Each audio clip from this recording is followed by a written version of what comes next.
Look, if you've been hearing the acronym LLM echoed in literally every board meeting lately, you are definitely not alone.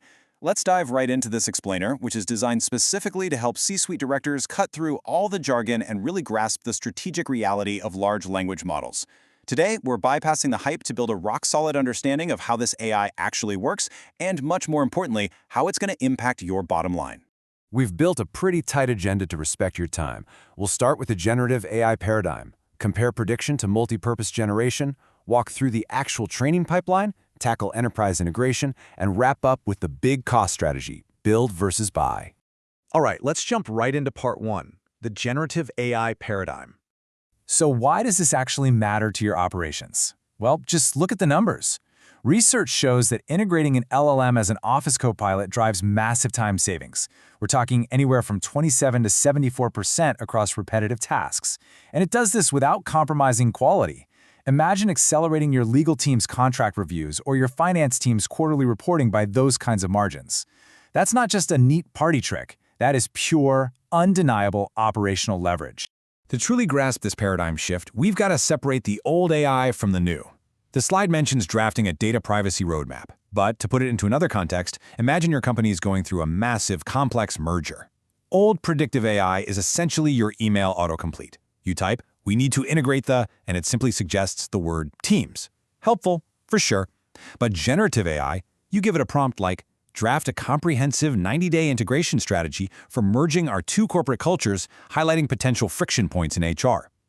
It doesn't just guess a word. It literally generates a complete, multi-stage strategic framework right there on the spot. That leap from predicting a single word to architecting complex, structured corporate strategy is exactly what defines an LLM. Okay, moving on to section 2, prediction versus multi-purpose generation. So, how does it actually pull this off? It all comes down to auto-regressive generation. I know that sounds incredibly technical, but honestly, it's just predicting a single next word and then looping that process over and over. The model analyzes your prompt, calculates the mathematical probability of the very next word, generates it, and then feeds that newly generated word right back into its own context. It predicts, appends, and predicts again. It's literally building out highly sophisticated business reports left to right based purely on statistical probability, just at a massive, mind-boggling scale. Now, what's genuinely fascinating here is the stark contrast in versatility. Back in the day, if you wanted to analyze customer sentiment, you had to build a custom model for that one specific task. Wanted to translate languages? You had to build another one. But large language models unlock what we call emergent abilities. Because they're trained on vast swaths of the internet, they understand the deep statistical structure of human language so well that they can summarize a dense financial report and then turn around and write Python code without ever being explicitly trained to do either. It's the ultimate multi-purpose tool. Which brings us to section 3, the LLM training pipeline. To really see where your proprietary enterprise data fits into all this, let's map out the journey. Step 1 is simply data preparation. Step 2, pre-training, is where the model actually learns language. And let me tell you, this phase requires thousands of advanced microchips and millions of dollars.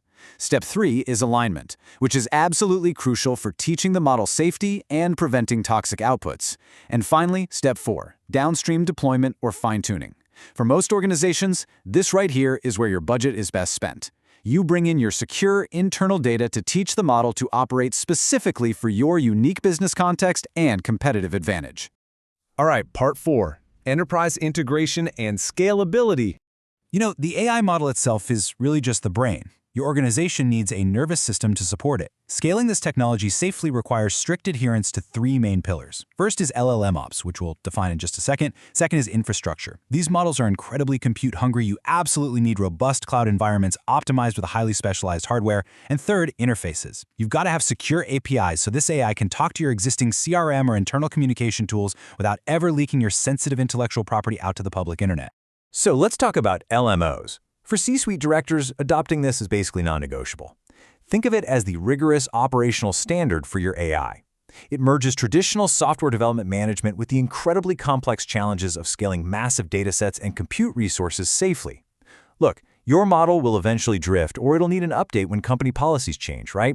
LMO Ops ensures you have a systematic, secure way to retrain and redeploy that model without crashing your global operations. And that leads us perfectly into Section 5, Cost Strategy, Build versus Buy. Okay, so here's the ultimate executive decision. How do we actually structure our investment? You really have to weigh two vastly different paths. On one hand, you have the massive computational and financial cost of building a generalized model from scratch. We're talking trillions of parameters, thousands of GPUs, and months of compute time. Honestly, that's a game generally reserved for the massive tech conglomerates. For the vast majority of enterprises, the strategic sweet spot is taking an existing, highly capable, smaller open source model and spending your budget on that final fine-tuning phase. It learns your specific corporate data, operates totally within your secure perimeter, and costs a mere fraction of the price of building from the ground up, all while still delivering incredibly high-value, bespoke outputs. As we wrap up this explainer, I want to leave you with one final, critical thought. This AI engine is unbelievably powerful, but it's really only as good as the fuel you feed it. So ask yourself, is your enterprise data infrastructure actually ready? Is your data clean, or is it sitting in silos? Do you have the governance in place to make absolutely sure sensitive IP doesn't leak? The technology is here, and it's a total game changer. The real question is your enterprise foundation ready to support it? Thanks so much for joining me.